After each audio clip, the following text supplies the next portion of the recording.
fresh graduate lulus MT di 4 perusahaan, Hanif Afrizal. Assalamualaikum Hanif. Apa kabar nih? Waalaikumsalam, bro. Sehat-sehat. Gimana bro? Kabar? Alhamdulillah sehat juga nih. Udah lama gak ketemu ya? Iya nih. Kapan-kapan lah ya kita ketemu lagi bro. Boleh. Oke teman-teman, Hanif Afrizal. Ini salah satu temen gua yang ketemu dari Telegram. Salah satu sobat, ya bisa dibilang sobat ambis gua. Bisa dilihat bukti keambisannya ini Mas Hanif berhasil lolos MT di 4 perusahaan. Oke, mungkin Mas Hanif boleh kenalin secara singkat aja, Mas, dari mungkin nama, umur, background pendidikan, dan kesibukan sekarang ini. Silakan, Nip. Oh ya, oke. Ya, perkenalkan teman-teman semua, nama saya Hanif Afrizal, biasa dipanggil Hanif.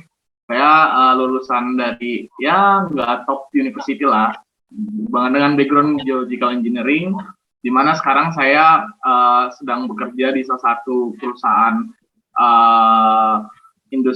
banking industry di multinational company sebagai MT. Udah lulus sih sebenarnya di tahun 2021 kemarin. Oke. Ya, sorry tadi untuk background pendidikan lu jurusan apa nih? Jurusan teknik geologi. Oke, dan sekarang berarti dari jurusan teknik geologi kerja di perusahaan keuangan, ya? Iya, kurang lebih seperti itu lah. Kerja di perusahaan keuangan, dan sekarang di bidang apa nih? MT-nya di bidang apa? Oh, sekarang MT-nya kan masih in general ya, tapi sekarang udah placement, sekarang udah bagian di corporate planning sama analis, udah placement seperti di tempat situ sih. Gitu. Berarti lebih ke bisnis analis ya, Nif ya? Betul, kurang lebih seperti itu. Oke, mungkin cukup berbeda dengan background lu kuliah waktu itu. Iya, mungkin, bro. Iya. Mungkin nih kita kan ingin ngebahas nih tentang manajemen trainee, dan mungkin nanti lu bisa sharing-sharing gimana sih cara teman-teman yang masih fresh graduate bisa masuk atau lolos lah seleksi MT-nya gitu. Ke pembahasan yang pertama kita akan bahas ini salah satu poin pertama, mungkin kalau teman-teman fresh graduate tuh pengen lolos, teman-teman harus lihat persyaratan dari manajemen trainee-nya tersebut gitu. Ini gue coba rangkum beberapa persyaratan umum, dan mungkin ada beberapa persyaratan khusus yang dari beberapa perusahaan butuhkan seperti itu. Oke. Kalau dari gambaran lu sendiri nih, atau mungkin pas lu MT kemarin, persyaratannya itu apa aja ya, Nif? Mungkin sih kalau gua ngeliat dari yang sekarang lu present ini sih overall hampir sama ya. Mungkin gue pengen nambahin di sini kan dia ada fresh graduate. Jadi kalau misalnya kita tuh ada yang lebih 2 tahun dengan maksimal umur itu 25 tahun untuk lulusan S1, tapi kita juga ada yang lulusan apabila dia lulusan S2 maksimal umur itu biasanya di 27 tahun. Ya overall sih sama, mungkin bedanya di ikatan dinas ya. Kalau misalnya di perusahaan gua kebetulan ikatan dinasnya 2 tahun, jadi ya mungkin tiap perusahaan beda-beda, ada yang 1 tahun, ada yang 2 tahun, mungkin ada yang lebih dari 2 tahun jadi 3 tahun.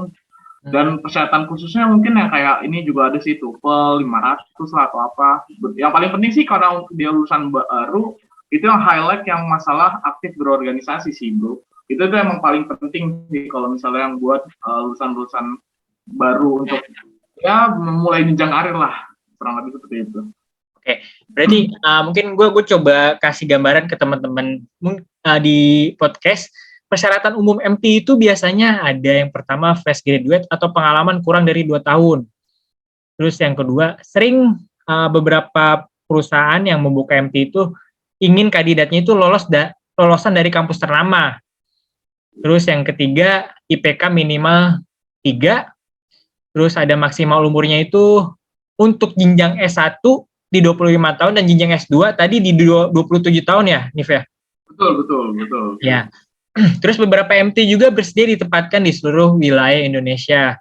Dan terakhir, MT biasanya itu harus bersedia ikatan dinas minimal 1 tahun, seperti itu. Nah, jadi untuk beberapa persyaratan yang khususnya pun ada kayak misalkan, kayak mungkin Hanif ini sendiri pas kemarin itu ada persyaratan khusus, TOEFL-nya minimal berapa nih? Seingat gue karena gue perusahaan multinasional company, jadi ada di 500 sih bro. Oh di 500, oke. Ada Iya, beberapa juga, betul. ada beberapa juga mungkin yang masih di rentan 4,5, ya sekitar 500 lah ya. Terus tadi yang Betul. Anif bilang juga teman-teman, jadi selain mungkin highlightnya lulusan kampus ternama, teman-teman ini juga bisa nge-highlight atau memberikan nilai positif lainnya dari teman-teman itu ketika teman-teman aktif berorganisasi seperti itu. Jadi kalau emang ya bukan dari kampus ternama, teman-teman bisa memanfaatkannya waktu kuliah dengan aktif berorganisasi. Kalau boleh tahu dulu aktifnya di organisasi apa aja, Nif? Mungkin kalau misalnya organisasi sih, gue sendiri sih sebenarnya lebih banyak ke event-event kepanitiaannya kampus ya, kayak misalnya ada event-event olahraga lah, ada yang event-event dari turunannya BEM, terus habis itu gue jalanin di event tersebut. Jadi kayak sebagai event organizer sih dibandingkan mungkin ada beberapa yang gue ikut juga organisasi, tapi lebih organisasi bukan di bidang akademik ya, tapi di non akademik gitu, yang di luar dari masih di bagian kampus tapi bukan sebagai SA akademik, tapi ya non akademik gitulah bro, kurang lebih. Oke, berarti ketika interview dengan HR pun organisasi itu biasanya tanya nggak sih Nif dari HR-nya? Wah itu pasti sih bro, karena mungkin kan kita sebagai fresh graduate kan di sini kan belum punya pengalaman kerja ya, jadi kita biasanya nanti yang ditanya itu bukan pengalaman kerjanya, biasanya kalau nggak yang either dia pengalaman magangnya, kalau nggak ya dari organisasinya sih, paling kayak dia nih enggak sih kira-kira anaknya pas lagi di kampus, jadi biar tahu gitu nanti ketika biar bekerja tuh bisa aktif juga pas di tempat kerjanya sih bro menurut gue. Oke, ya jadi mungkin ingin kasih pandangan juga buat teman-teman. Jadi MT ini tuh nantinya adalah program Fast Career untuk nantinya teman-teman bisa mendapatkan posisi di low sampai middle management. Beberapa diantaranya seperti supervisor, asisten manager, bahkan ada juga yang sampai kepala cabang seperti itu. Jadi mungkin beberapa perusahaan itu mencari kandidat yang sudah atau pernah memimpin organisasi di saat kuliah seperti itu. Oke, mungkin lanjut ke pembahasan selanjutnya nih, Nif.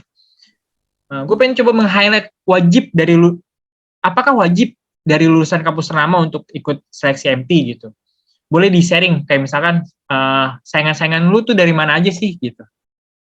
Ya. Kalau boleh kasih info ya, jadi orangnya teman-teman gue tuh lulusan dari PTN top 3 yang kayak kita tahu lah, UI, UGM, ITB.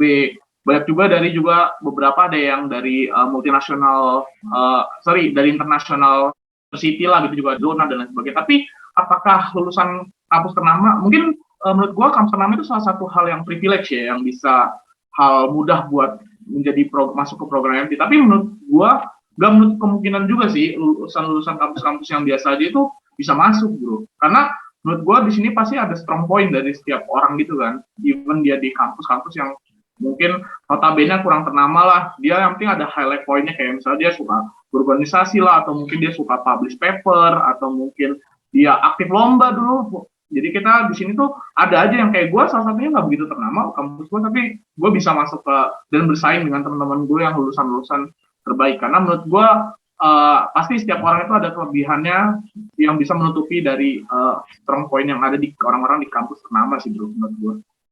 Oke, ya jadi mungkin seperti itu. Jadi walaupun bukan dari kampus ternama, kita juga masih bisa bersaing dengan kampus-kampus dari top 3, top 5, bahkan kampus dari luar negeri seperti itu. Gimana caranya aja nanti kita bisa membungkus power kita lah Nif ya, buat menceritakan ke HR nanti seperti itu. Iya, seperti itu, betul. Setuju. Nah, mungkin gue pengen tahu nih, kalau di tempat lu kemarin itu alur seleksinya apa aja ya? Mulai dari lamaran sampai nanti lolos seleksi MT, kayak gimana nih? Mungkin gue highlight alurnya aja ya. Jadi dulu pas kalian di perusahaan gue itu dulu pertama itu karena mungkin yang baru lulus lah ya, yang notabene tuh kita biar bisa jadi supervisor lah, assistant manager. Jadi emang mungkin alur seleksinya itu rada beda dibandingkan untuk posisi-posisi yang seperti yang bahasanya itu seperti staff biasa atau apa. Jadi di sini tuh ada beberapa tahapan yang mungkin emang cukup panjang ya. Kalau salah satunya kalau di perusahaan gue sendiri tuh dulu pertama itu kita ada tes online. Mungkin karena gue dulu zaman COVID kan, jadi dulu masih online semuanya. Pertama itu kita ada tes online, kita kayak ngerjain tes psikotes lah, tes IQ, something like that lah. Lalu setelah itu kita ntar juga ada namanya focus group discussion. Itu tuh kayak sebenarnya kita kayak dalam satu forum, terus habis itu kita ntar ngobrol sama teman-teman kita yang kandidat-kandidat lain lah, kita akhirnya berdiskusi dan lain sebagainya. Habis itu setelah itu gue juga ada interview HR, ya ini basic lah ya buat kita tahu personality kitanya itu kayak gimana sih ke depannya. Lalu setelah itu sih sebenarnya gue tuh ada namanya presentasi dan intre. Ini sebenarnya kayak intinya kita presentasi hasil dari riset kita, dan akhirnya kita presentasiin itu biasanya nanti bakalan ke depan-depan ya user-usernya tersebut lah. Lalu yang terakhir itu di situ ada selanjutnya ada interview sama board of director, sama board of manajemennya perusahaan itu. Jadi emang kita udah di level tertinggi ya, karena di sini kan emang buat nyari kandidat terbaik kan kita harus diseleksi sama orang-orang ya notabene yang punya bargaining power lah di perusahaan tersebut. Jadi ya sampai di interview di board of director of management juga. Lalu udah setelah itu kita medical check up dan signing sih, bro, kurang lebih. Oke. Jadi untuk awalannya itu tes online kayak psikotes gitu ya, Nif ya? Betul. Semuanya masih via online. Oke. Kalau FGD-nya itu forum group discussion-nya itu waktu itu pakai bahasa Inggris atau gimana, Nif? Pas yang kebetulan hokinya angkatan gue sih belum pakai bahasa Inggris ya pas di posisi di FGD. Jadi kalau angkatan setelah gue itu sekarang udah mulai pada bahasa Inggris. Cuman overall sih kalau di angkatan gue tuh masih diskusiin bahasa aja sih, kayak kita dikasih study case. Mungkin emang study case-nya itu emang kita dari bahasa Inggris, tapi kita nanti bakalan diskusiin bahas sih waktu itu gue. Oke. Berarti untuk setiap alurnya setelah FGD juga masih bahasa atau? Kalau setelah FGD ya, kita waktu itu saya sih di interview HR masih in bahasa, namun pas sudah masuk interview user itu yang presentasi user dan interview direksi itu kita udah full in English sih. Cuman it's okay, even kalian nggak bisa bahasa Inggris, menurut gue kalian bisa mix up with bahasa, tapi ya yang penting minta izin dulu sih ke panelnya kalau seandainya kalian rada struggle untuk speak up in English. Tapi emang overall setelah interview HR di gue sih bahasa Inggris full sih. Yes. Berarti it's okay lah kalau misalkan kita pakai bahasa yang kita kuasai aja ya, misalkan bahasa Indonesia seperti itu, asalkan izin ya. Iya, tapi mungkin tambahannya ya tetap harus, karena ini kita disuruh bahasa Inggris, kita try lah buat speak up in English, walaupun kadang kita yang kadang ada grammar atau vocab yang kita nggak tahu, yang akhirnya kita harus speak up in bahasa ya, it's okay sih menurut gua gitu. Yang penting nggak izin dulu.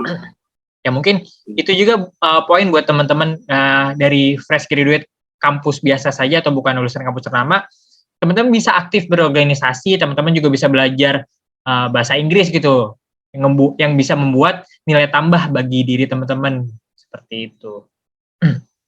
Oke, ini kita udah tahu alur seleksinya. Selanjutnya boleh nih mungkin di sharing ke teman-teman nih, gimana sih cara Hanif kemarin bisa lolos seleksi, tips and triknya lah biar lolos seleksi PMT. Oke. Kalau misalnya tips and triknya sama pas kita lagi interview atau proses seleksi lah ya.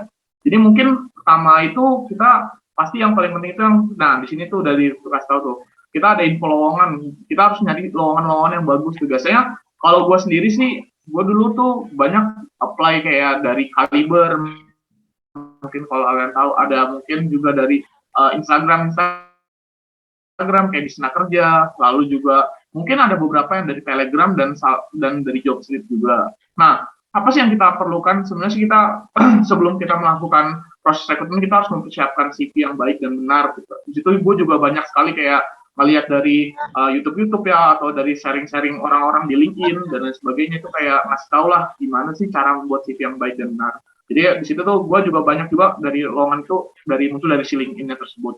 Terus pas di pra-rekrutmen ini menurut gue tuh kita mungkin kan di sini kan kita mempersiapkan, kita tahu kita mau apply perusahaan-perusahaan apa kan. Nah, di situ paling nggak kita harus tahu dulu tuh background perusahaan ini perusahaan apa sih, apa yang mereka mau dari kita. Kita harus tahu lowongan yang terbaik itu buat kita tuh kayak gimana. Misalnya contoh, kita udah sesuai belum rekrutmennya. Kadang kan mungkin salah satu kayak gue punya jurusannya itu teknik geologi, yang dimana itu emang kadang tuh banyak lowongan yang nggak ada ke arah jurusan gue gitu. Tapi at some point, makanya kita harus ngeliat dulu apakah requirement-nya tersebut itu emang sesuai sama kita. Kayak misalnya dia untuk semua jenis jurusan. Emang most of manajemen training itu rata-rata kan in general, jadi kayak bisa buat semua jurusan. Karena kan yang penting itu mau belajar hal baru lah. Jadi kita setidaknya harus tahu dulu tuh mana sih lowongan yang baik tuh buat kita tuh yang kayak gimana sebenarnya gitu. Lalu kalau misalnya pas proses rekrutmen nih, ketika kita udah dipanggil atau tes online dan lain sebagainya, itu yang paling penting itu menurut gua kita harus belajar. Nih, misalnya contoh pas lagi mau tes online, ya kita mungkin mempersiapkan lah, cari-cari contoh soal psikotes, soal IQ, soal tes kerja. Mungkin itu pasti banyak kok source-nya di internet, dan itu kita bisa cari tahu lah, kita bisa mempelajari hal tersebut. Gimana sih latihan soalnya itu yang baik dan benar kayak gimana. Lalu juga sama, kita gimana cara cari tahu gitu, interview yang baik itu kayak gimana sih. Kita harus speak up in good communication itu kayak gimana ke HR-nya dan lain sebagainya. Dan yang paling penting menurut gue adalah lu harus paham dengan background perusahaan lu. Apa sih value perusahaan lu yang mau? Apakah dia sesuai sama diri lo atau enggak? Misalnya contoh nih paling gampang itu adalah kayak BUMN. BUMN itu kan dia pasti ada value-nya sendiri kan. Nah, itu apakah udah sesuai belum dengan value-nya tersebut? Jadi kita harus tahu value-nya agar kita itu bisa jadi kandidat yang suitable buat perusahaan tersebut sih. Nah, kalau misalnya udah, ya mungkin kalau misalnya untuk proses rekrutmen sih sampai situ sih. Cuman kalau misalnya udah masuk MT-nya ya kita harus tetap belajar lah. Belajar di sini tuh maksudnya kita harus ini kan hal baru ya kadang, apalagi kayak gue nih bisa lintas jurusan yang kita harus mempelajari hal baru. Jadi kayak kita mungkin di sini udah mulai nyari-nyari materi yang related sama industri kita harus belajar hal-hal seperti itulah kurang lebih sih. Karena di situ kan biar kita harus beradaptasi juga dengan lingkungan kita. Karena kan di sini banyak juga ya kayak ketika kita jadi MT itu kita bahasanya kan di sini mau menjadi seorang supervisor atau team leader lah bahasanya.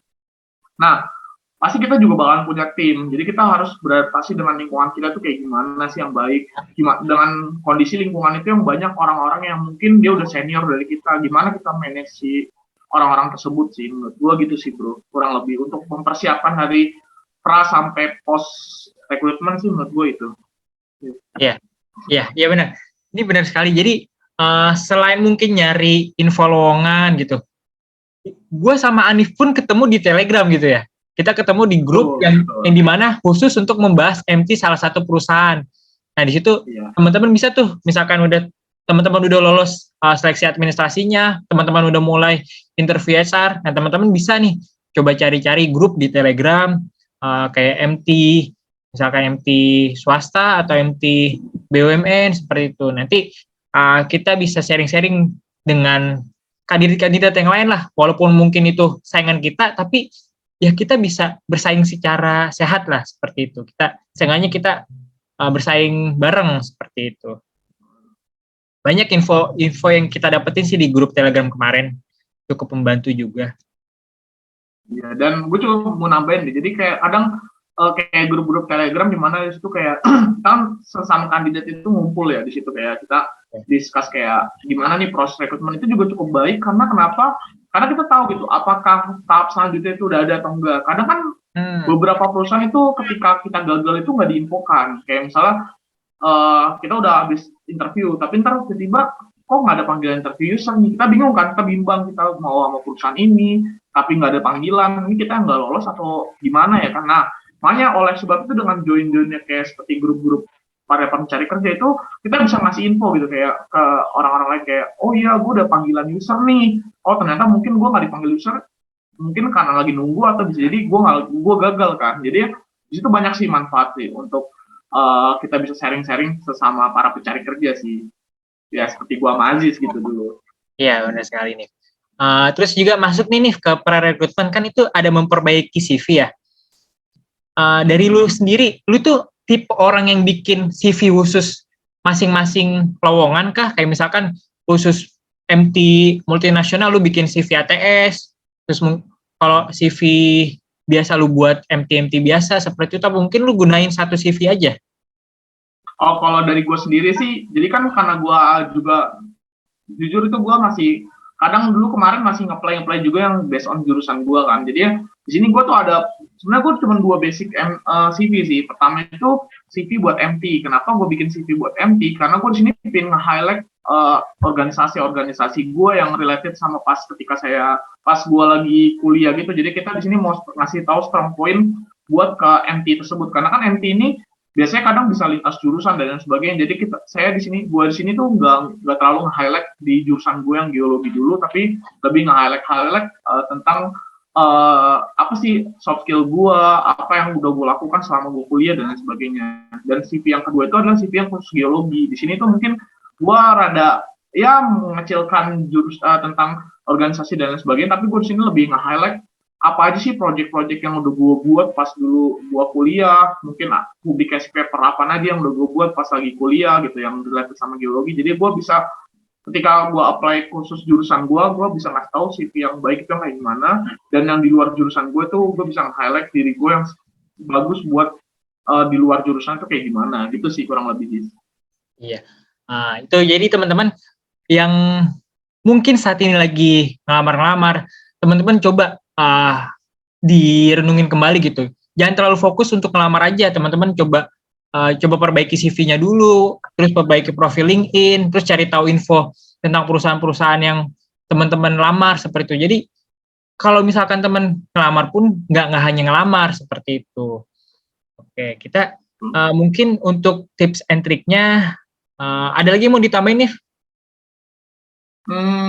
Mungkin sih itu cuman yang paling gue highlight ini mungkin gue ini berdasarkan ya gue ngeliat referensi teman-teman gue ya. Yeah. Kadang tuh banyak orang ketika dia apply dia itu nggak aware sama perusahaan itu, nggak aware sama posisinya lah. Jadi kayak mereka asal apply aja, nanti dipanggil interview udah kelar. Jadi itu menurut gue mungkin ya dulu ketika gue ada panggilan-panggilan nggak di perusahaan gue doang ya, pas di perusahaan-perusahaan yang sebelumnya ada panggilan-panggilan di perusahaan lain itu gue banyak kayak pasti kita tahu lah lowongan itu banyak sekali loh, bukan cuma ratusan, bisa jadi ribuan gitu. Nah itu di situ kan dengan background perusahaan yang berbeda-beda. Di sini tuh mungkin orang kadang suka nggak tahu nih perusahaan apa. Jadi ketika mereka di interview itu mereka tuh nggak siap gitu, nggak siap karena mereka nggak tahu nih dia tuh perusahaan apa, job desk-nya itu apa, ngapain bakalan di perusahaan itu. Jadi ya ketika ditanya mereka bakalan bingung. Makanya menurut gue ini hal paling penting itu adalah riset. Riset di sini ketika kalian dipanggil buat interview, minimal kalian tahu dulu nih. Oh iya, kalian misalnya contoh nih, kalian dipanggil buat posisi quality control. Quality control di perusahaan ini tuh ngapain aja kerjaan itu bisa banyak banget, kalian bisa nemuin di internet. Bahkan kalian bisa ngeliat di profil LinkedIn orang yang bekerja di posisi itu. Bisa kalian cari quality control PTA. Nanti kan keluar tuh siapa yang kerja di bagian itu. Mungkin di situ nanti kalian bisa ngeliat tuh, buka profilnya lah kayak, oh kerjaannya tuh kayak begini tuh. Jadi kayak kalian tuh bisa mengkorelasi diri kalian dengan posisi pekerjaan itu. Jadi ketika nanti kalian interview sama user atau HR, kalian bisa tahu gitu, ini kerjanya bakalan ngapain, dan kalian bisa siap untuk menjawab pertanyaan-pertanyaan dari interviewer gitu sih, itu kurang lebih. Iya, jadi teman-teman, for information aja nih, ketika gue sama Hanif ini kemarin mencoba MT di salah satu perusahaan yang sama, nih Hanif ini salah satu orang yang benar-benar riset ke lapangan ya Hanif ya? Betul. Jadi riset ke lapangan, gimana tentang produk dari perusahaan tersebut, gimana sih bisnisnya berjalan seperti itu. Nah, jadi buat teman-teman fresh graduate yang mau masuk MT walaupun bukan dari kampus ternama, teman-teman harus ya bisa berusaha lebih besar melalui kayak tadi misalkan ikut organisasi, terus belajar bahasa Inggris, dan mungkin belajar cara gimana memperbaiki CV, dan terakhir itu riset tentang perusahaannya seperti itu. If mungkin ini udah cukup panjang ternyata durasinya. Ya. Jadi kayaknya kita bikin 2 sesi saja. Jadi untuk sesi selanjutnya mungkin kita akan bahas gimana sih program MT yang lu jalanin saat ini seperti itu. Kayak misalkan lu lulus nanti jadi apa, terus benefitnya yang lu dapetin kayak gimana gitu. Nanti kita akan bahas di sesi kedua. Oke Hanif, thank you buat sharing-sharing untuk tips lolos MT-nya ya. Semoga bermanfaat buat teman-teman fresh graduate atau teman-teman yang ingin lolos MT semua. Thank you Hanif, Assalamualaikum. Yuk jadikan impian teman-teman kenyataan dengan bertumbuh dan berkembang bersama para Growth. Growth together, make it happen.